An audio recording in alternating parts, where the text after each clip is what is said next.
Hello blog fans! For this next video I want to show you exactly if you're thinking about buying a house. There's a checklist you should be looking at for when you view a home to understand the market value, to make sure you don't buy a lemon, and also make sure you don't overpay for a house and only pay the least amount that you should for a home.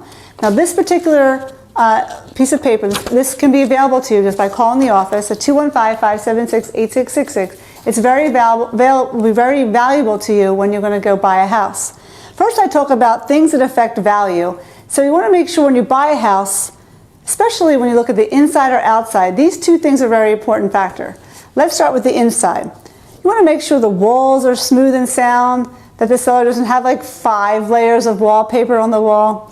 The room sizes, are they large enough for your furniture? The plumbing, is it working right? When you flush the toilet and turn on the sink and you turn on the shower, does the water go cold and then hot again? You know, all those different things. And the water pressure isn't there. Very important to note. The windows, a lot of houses you go in, some of the windows have the seal broken. Want to make sure that you look at that and make sure that the seller pays for that or puts a new window in. The heater. Do you ever see a house with a heater that looks like it's been through World War II or something? I mean, come on. You look at those heaters and they're really, really, really old. It's going to cost money to put a new heater in, and it could die on you 1 year into the house, and then you have a $5,000 nut to pay. Air conditioning. Does it have air conditioning or not? If it doesn't, and you don't have any ductwork in the house, that could cost $10,000 or $12,000 just to install air conditioning. It's another thing to think about. Water damage. Look around for all kinds of spots. The electrical system, making sure that there's no frayed wires and there's the appropriate GFCI receptacles. Basement. Ever go down to a basement? Smells like mold or whatever? I have a nose for that. Make sure when you're buying a house that any mold issue is handled. You don't want to be buying a house with mold. And also, if it's wet, then a waterproofing system, $5,000, $8,000, something like that. And the wall finishings. Making sure that the home, if it's paneled or anything, there could be water behind the paneling. Make sure it's not moist behind there, because that could also build up mold too.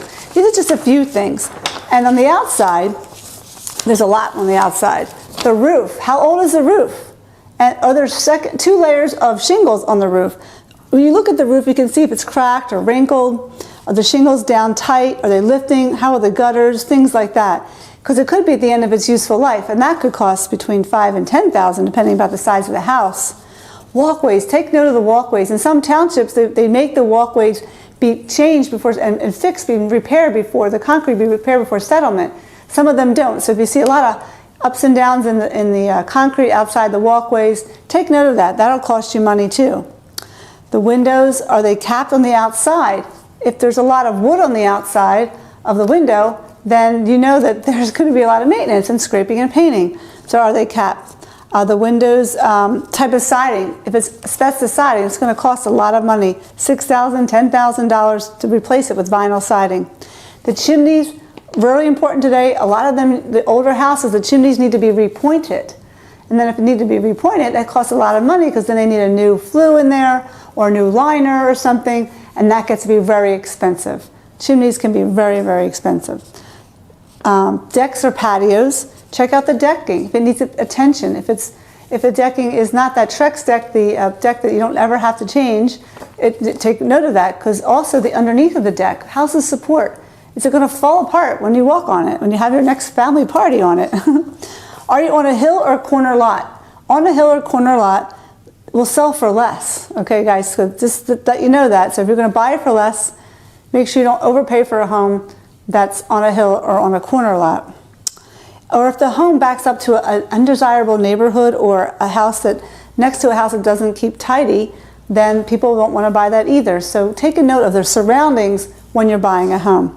Signs of pooling water in the backyard means there's something wrong with the drainage of the property. Very important. That can be kind of expensive. Detention basin in the yard. If you look outside your house and all the water from the whole development is draining into that basin, you're right next to it, it's going to bring the value of your home down too. And also, last thing is flood insurance. That could add another $200 a month to your payment.